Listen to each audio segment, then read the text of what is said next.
Imagine a world in which the human brain was directly connected to artificial intelligence technology via a neurochip. Such technology would potentially open the door to near superpowers, but it may raise serious concerns. On the other hand, you would have seemingly infinite memory, direct access to colossal databases of information on the internet, and something approaching digital immortality. But on the other hand, you've got things like access to sensitive data, fake news, living in what is essentially an illusion, and perhaps even the loss of independent thought altogether. So which of these is actually possible? What is Neuralink technology capable of? And what are its limitations? What is the true extent of the progress of Elon Musk's Neuralink and its competitors? Let's break it down in this episode. Watch to the end, it's going to be interesting.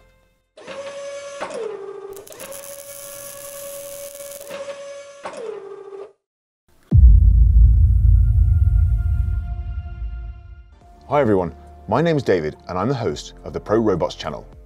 Now, I'll start today's video in the only logical place, and that's with 19th century German psychiatrist Hans Berger. During military training in 1892, he was almost trampled under the hooves of a military horse and run over by the artillery battery that it was towing. At that moment, so the story goes, his sister suddenly sensed that something terrible was happening to her brother and sent him an urgent telegram. This coincidence was later called by Berger a case of spontaneous telepathy and prompted the scientist to devote his further research to brain activity and its effect on other people. Now, needless to say, it wasn't possible to prove telepathy, of course, but in the process, a method of measuring brain activity was invented, which we still use today, the encephalogram. Almost 100 years later, this invention has inspired many scientists to create brain-computer interfaces.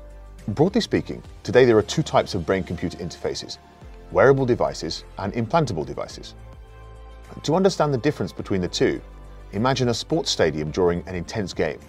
Wearable devices are akin to standing outside the stadium and hearing the roar of the crowd, but not being able to see how the game itself is playing out. And implantable ones are when you're sitting in the stands and see and hear everything that's going on, both the action on the pitch and the many conversations of individuals around you. Each approach has its pros and cons. The first one doesn't require you to have your skull drilled, which I'm sure you'll agree is a big plus. On the other hand, such interfaces have limited ability to pick up signals from your brain. The second one, implantable devices, involves connecting directly to the brain and has the future potential to give users what might look like superpowers to us now. And it's this category which includes Elon Musk's Neuralink chip. By the way, I'll go right ahead and say it, it's not quite as good as the entrepreneur says it is, but we'll get to that a bit later. So in this video, we'll concentrate on implantable devices, since their potential is arguably a lot higher. So how exactly do they work? Our brains are made up of billions of neurons that communicate through chemical signals called neurotransmitters. The reactions generate an electric field that can be captured and recorded. These signals form the basis of our thoughts, memories, and actions. And a neurochip is a bioelectronic device that can record, analyze, and control these signals. The components of the device usually include electrodes, a chip, and a communication module. The electrodes make direct contact with the nerve tissue, allowing the device to monitor and stimulate neurons. The chip converts the recorded signal into an algorithm that the machine can understand. And a communication module allows this information to be exchanged with external devices. Today, neurochips are often used in medicine. The four main areas of development include restoring mobility to paralyzed limbs, controlling machines, controlling neuroprostheses of lost limbs, as well as detecting and suppressing abnormal brain activity in epilepsy, Parkinson's, and many other neurological diseases. All of these areas are still very much in development, but the technology's potential extends far beyond them. First, you have communication without the use of speech or writing. This includes communicating directly with another person's brain and controlling smart machines. Second, improving cognitive functions, such as memory and the general ability to know and learn. This, by the way, may make humans more competitive with machines, adding to our creative abilities and out-of-the-box thinking. The clear advantage artificial intelligence has over humans is its ability to learn quickly and process large amounts of data. So you can imagine how an implanted chip might reduce that gap a little, so to speak. Moving on, the third use of neurochips is for entertainment and games, specifically the instantaneous response of virtual and augmented reality to your thoughts and actions. This could also extend to various forms of art where AI can help people find new forms of self-expression. Further development could lead, as Ray Kurzweil and Elon Musk believe, for example, to the transfer of consciousness into machines and some kind of digital immortality. Is it possible? I tend to think that to understand the future, you have to look at history. And despite the fact that the history of neural interfaces is more than 50 years old, progress in this field is moving relatively slowly. Last century, back in the 60s, there were studies and performances based on this technology. The great interest in them now is not entirely due to a breakthrough in technology. It's probably more down to the star power of Elon Musk. In fact, despite the fact that researchers began to use relatively new machine learning and artificial intelligence technologies in their developments, there hasn't really been a great leap in the development of neurochips. 10 years ago, at the John Donahue Laboratory in the United States, scientists trained a woman paralyzed below the neck to accurately control a robotic arm. This became possible only after many months of hard training, so it wasn't widely used back then. And so far, 10 years later, virtually nothing has changed. That's why a number of experts today believe that in the next 10 years, the breakthrough will probably not happen either, and even Musk won't be able to make it. There are several reasons for this, and we'll take a look at them soon. There are other opinions too, of course. For example, we can't ignore the fact that technology for recording brain activity is developing rapidly. Electrodes are getting smaller and smaller, and in the future, scientists hope to use microparticles and nanoparticles to record brain activity. This leads a number of experts to believe that neural interfaces in the future will add functions to our brains, such as fast counting or processing other data. However, an unexpected problem may arise here. Let us imagine that neural interfaces have become available to ordinary people, and that the technology of implanting them has become as fast, easy, and safe as Elon Musk promises. And that seems more than likely. What do you think? What will most people start using neural interfaces that combine the brain and the computer for? In his book, The Physics of Star Trek, Lawrence Krauss claimed that something like Star Trek's concept of the holodeck, which is a room in which the user can navigate and interact with an entirely fictional 3D world, and essentially live out any fantasy they could wish for, would in real life be much more addictive to humans than the TV show portrayed. On the other hand, Robert Nozick, with his experience machine thought experiment, seemed to critique the idea that humans would opt for a constant source of computer-generated pleasure. So, tell us your views in the comments. What do you think?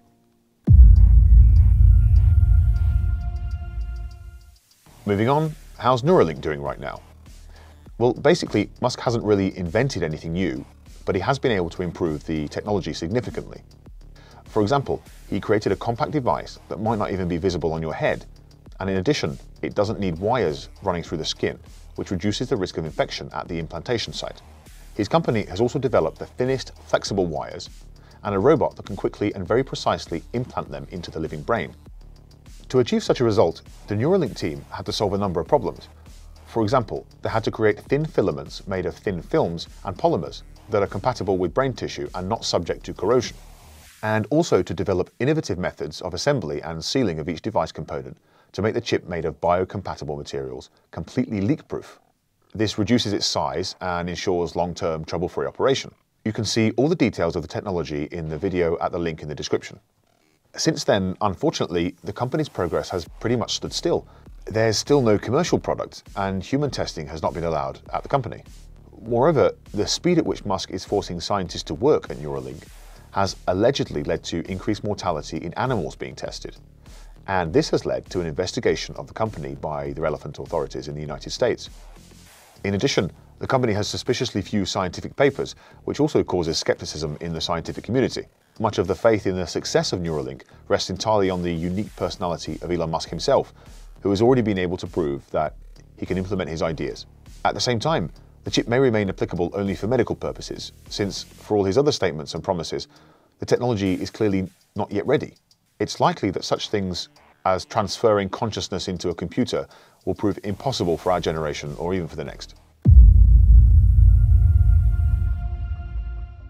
But what about more realistic targets? Well, Neuralink's competitors are already actively working here. The potential of the technology, which interested Musk in the first place, is keeping some other tech leaders awake at night. For example, Bill Gates and Jeff Bezos invested large sums in Neuralink's competitor, Synchron. Unlike Neuralink, Synchron has already received permission to be tested on humans and has installed its implants into 7 patients in the US and Australia. However, the difference between the brain-computer interfaces of these companies is enormous. Synchron uses mesh stentrode devices. Now, a stentrode is a portmanteau of stent and electrode, and these are fed to the brain through the jugular vein. The technology is similar to that used in pacemakers. It's simple, long known, and recognized as safe. However, it's not the same as a neurochip in the brain. The electrodes of the Synchron implants are quite far away from the neurons of the brain, and therefore the quality and information content of the signals they pick up is quite poor. To compensate for this, the implant is supplemented with an external gaze tracking system. In fact, this is responsible for most of the interaction between the person and the computer. As a result, sooner or later, neurochips and neural interfaces will definitely progress. And given that the development of technology is increasing exponentially, the future may indeed surprise us. And here it's important to understand not only the benefits, but also the risks. For example, when neurochips are able to read brain activity and decode it, they'll have unprecedented access to our thoughts. And if the chip can send signals to control the movements of our arms or legs, where's the guarantee that it will not also affect our free will? It turns out that the field of neuro interfaces needs regulation. This includes the fact that it's of interest, for example, to the military. And we're talking not only about controlling machines with the power of thought, but also about the possibility to influence the brain in a certain way. For example, to disable the sense of fear or the instinct for self-preservation. That may not even be the worst of it. Already now, the scientific community has evidence that brain-computer interface devices can cause cognitive changes in the human brain that go beyond their intended use.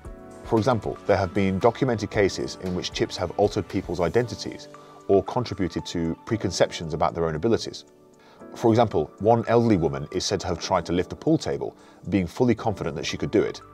And there's also the risk of becoming dependent on artificial intelligence and losing the ability to analyze facts and make decisions.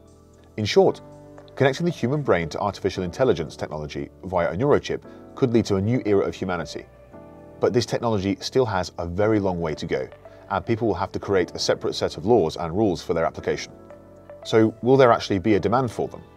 Will the fascination for neuro interfaces simply pass like any other fad, stalling their development for another 50 years or so? Only time will tell.